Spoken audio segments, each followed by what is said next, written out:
This was the situation at the Constitutional Court after the court session had been adjourned.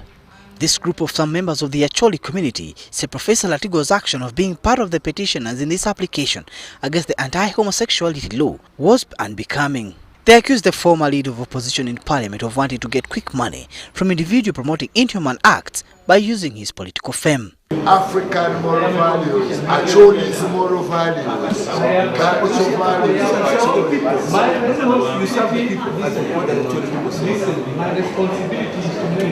Speaker of Parliament Rebecca Kadaga was accused of ignoring the warning by the leader of government business in Parliament, Amama Mbabazi, and went ahead to pass the anti-homosexuality bill without quorum. Nicholas Opio is the petitioner's lawyer who quoted Prime Minister Mama Mbabazi when he challenged the Speaker that there was no quorum. To Opio, the Speaker violated parliamentary rules of procedure, which calls for 2/3 of lawmakers to be present in the House before voting on any matter. The law that was passed out of great difficulty.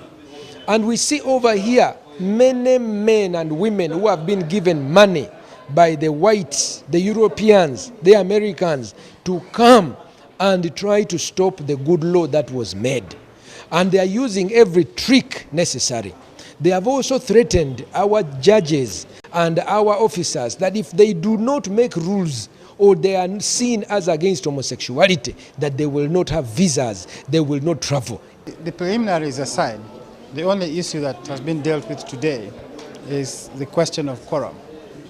The principal argument there being that Parliament enacted this law without quorum, and the Speaker of Parliament conducted the proceedings of the House in complete disregard of the provisions of Article 88 and 94 and the rules of Parliament, Parliament's own rule, Rule 23, and therefore their action of that day is null and void because they violated their rules of procedure and the articles of the Constitution. The landmark petition was filed by Professor Joe Oloka Onyango, MP Fox Odoi, journalist Andrew Mwenda, and Professor Maurice Ogenga Latigo, among others. The petitioners want court to issue permanent orders staying the operation of the Anti-Homosexuality Act. According to the Anti-Homosexuality Act 2014, a person who purposes to contract a marriage with another person of the same sex commits the offense of homosexuality and shall be liable on conviction to imprisonment